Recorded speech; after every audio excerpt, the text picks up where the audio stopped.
है या सिर्फ हाइप है राज, सच बताए ड्रामेबाज। अस्सलाम वालेकुम दोस्तों, सैयद नुसरत हुसैन एक नए पॉडकास्ट ड्रामेबाज आपसे जिक्र किया था मैंने अपने लास्ट जो मैं कह रहा था फेयरवेल पाकिस्तान आइडल को। तो आज हम बात करेंगे बस तेरा साथ हो। ये हाल ही में एक ड्रामा शुरू हुआ है और मुझे ख्याल आया चलें इसको फॉलो करते हैं। और बड़ा इंटरेस्टिंग लगा। मेरी जो वाइफ हैं उनको शायद इतना she is not very excited about it, लेकिन मैं इसको बड़ा रेगुलरली देख रहा हूँ। और इन इसका मैं अच्छाई पहले बताता हूँ और जो मुझे चीज़ें अच्छी नहीं लगीं। इसमें जो मुझे जो पहली जो चीज़ बड़ी अच्छी लगी, उसमें इनकी जो सिनेमेटोग्राफी जो है वो बहुत ही इंटरेस्टिंग थी। वो जो क्लोज शॉट्स थे वो दादा को शावर देते हुए, वेरी नाइस। इनकी जो लाइटिंग है बहुत ही अच्छी है। Direction very very nice. Because मैंने नोट किया और आप भी नोट करेंगे कि क्योंकि मैं जो ये इनको जो मैं क्रिटिकली जो मैं करता हूँ इनको डायसेक्ट, वो बहुत ही बारीकी से मैं इनके बारे में बात करता हूँ, क्योंकि मैं बड़े गौर से देखता हूँ ये चीज़ें। कैमरा एंगल्स फॉर इंस्टेंस आपको शायद बड़े लोग कवर करते हैं ड्रामाज वगैरह, लेकिन जो मुख्तलिफ जो मैं आपको बताऊँगा वो ये कि आप गौर कीजिएगा। जो वो सीन नहीं है जहाँ पर वो कहती है कि उसकी जो ताई है, ताई जान के भी पानी नहीं है, आपको पानी भरना है, तो वो बाल्टी लेके नीचे वाली जो जिसको हम टैंकी बोलते हैं उसमें वहाँ से वो फेंक के पानी हम भी किया करते थे, मुझे अभी तक याद है। तो वो मुझे बड़ा अच्छा सीन लगा कि वो यकीनन जो कैमरा मैन है वो टैंक टैंक के अंदर ही मस्ट हैव गॉन, वहाँ से कैमरा पकड़ के उन्होंने वो शॉट लिया होगा। कोई आसान काम नहीं है, ये बहुत मुश्किल शॉट था। और ऊपर से जो बाल्टी जो गिरती है वो कैमरे के ऊपर यूँ आ रही है, और फिर अगला सीन वो पुल कर रहे हैं। वेरी वेरी नाइस भाई, फुल मार्क्स इस चीज़ के ऊपर। साउंड रिकॉर्डिंग बहुत ही अच्छी है, क्योंकि बहुत मैंने ड्रामे देखे हैं उसके अंदर फेज़ इशू आता है। वो फेजिंग ये होती है कि जब आपने माइक, ज़ाहिर है ये सब रिकॉर्ड करते हैं अपने यहाँ, माइक किसी ने यहाँ रखा हुआ है, किसी ने यहाँ लगाया हुआ है, जो आपको नज़र नहीं आता। लेकिन जब दूसरा बंदा उनके करीब आएगा तो एक ख़ास एंगल से वो फ्रीक्वेंसीज़ जो वो ऐसी मैच करती हैं कि वो कभी एक कोरस इफेक्ट आना शुरू हो जाता है, जिसको हम फेज़ बोलते हैं। और जिनके पास वो मिक्सर होता है उसमें एक बटन होता है फेज़ को, पोलैरिटी को शिफ्ट करना, वो आप एक क्लिक करें और वो फेज़ ख़त्म हो जाता है। सिर्फ इतनी सी बात होती है। अगर उनको आजकल वैसे काफ़ी बेहतर हो गया, आई थिंक दे आर इस बारे में उन्होंने इस पे वर्कआउट किया है। बैकग्राउंड स्कोर जो म्यूज़िक है बहुत अच्छी लगी मुझे, ज़बरदस्त। ओएसटी जो इसका है वो मुझ पे अभी तक ग्रो नहीं किया, लेकिन वो ग्रो कर जाएगा गालिबन। बहुत अच्छा है वो भी। लेकिन बैकग्राउंड स्कोर जो दे रहे हैं, स्ट्रिंग्स और जहाँ आना चाहिए जो टेंशन वो जो बिल्डअप करते हैं, वेरी नाइस। और एक्टिंग जो है ज़ाहिर है सबकी ही बहुत अच्छी है। बहुत अच्छी एक्टिंग कर रहे हैं।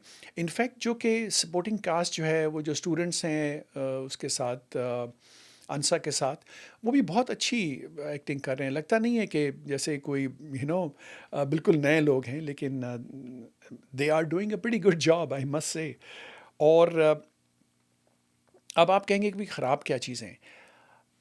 एज सच अभी तक कुछ बुराई मुझे इसमें नज़र नहीं आई, एक्सेप्ट कुछ चीज़ें हैं जो कि मैंने जो पढ़ी, नीचे लोगों के कमेंट्स पढ़े, उन्होंने कहा यार एक अच्छा जवान आदमी है यार, और वो इतनी बीएस क्यों ले रहा है, मतलब why is he not taking a stand for himself. तो बात में दम है डेफिनेटली, लेकिन ये अभी वो जैसे जैसे हम देख रहे हैं, तो एक बात बड़ी अच्छी डायरेक्टर ने हमें पास्ट में जाके अब हमको दिखा रहे हैं कि क्यों वो मेंटली इतना सबड्यूड है। क्यों इन शयान और उसकी बहन जो है, नाम मैं भूल रहा हूँ, आपको ज़ाहिर है पता ही होगा मैं जिनका जिक्र कर रहा हूँ, कि उनमें वो बेचारा जब छोटा था, और ज़ाहिर है देखिए वो एक ट्रॉमा से गुजरा है, पेरेंट्स सामने उसके दे डाई एक्सीडेंट में, तो ज़ाहिर है फिर वो तो उसका कॉन्फिडेंस वहीं से शैटर हुआ हुआ था। और इन्होंने मैनिपुलेट करके, और ताया जो है वो भी कोई इतने अच्छे इंसान नहीं लग रहे हैं मुझे। ताई का तो खैर आपको पता ही है क्या उनके साथ सलूक कर रही हैं। तो वो हॉस्टल में क्यों नहीं रहता भाई? ये पॉइंट है, आप उठा सकते हैं, वेरी वैलिड पॉइंट। मेरे ख़्याल में वो इसलिए नहीं कर रहा क्योंकि उसको पता है कि दादा जान जो है ना, उन्होंने तो फारिग हो जाना है अगर वो हॉस्टल चला गया, बिकॉज उनको तो कोई दवाई भी, हलक में पानी भी नहीं डालेगा कोई।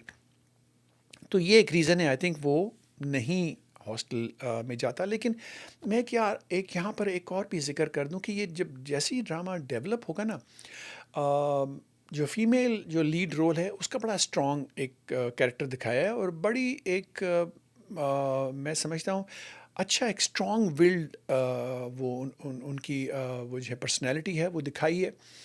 और आई थिंक वो जो है वो उसको शेल से जो है ना अनस को वो निकालेगी। और यकीनन जो शयान जो हैं वो बहुत विलनस अपना रोल अदा करेंगे, और जब वो उसके साथ कोई ऐसी हरकत करेगा अंसा के साथ, तो वो रियली फिर वो अपना ट्रू कलर्स में आएगा, और फिर he will prove to be a man. Farhan Saeed की बड़ी अच्छी एक्टिंग है। मैं बहुत बड़ा फ़ैन हूँ इनके गानों का भी, इनकी म्यूज़िक का भी, और इनकी एक्टिंग का भी। बहुत अच्छा ड्रामा चल रहा है। और एक और चीज़ मैं देखें, कुछ चीज़ जो है ना, मैं भी पहले जब ड्रामे देखता था तो बहुत क्रिटिकली रियलिटी के साथ मैं उसको बैलेंस करता था कि कितना रियलिटी से नज़दीक है, कितना रियलिटी से ये दूर है। लेकिन यकीन माने कुछ ना कुछ तो रियलिटी से हट के दिखाना होता है, वरना ड्रामा या फिल्म फिर बने कैसे, स्टोरी कैसे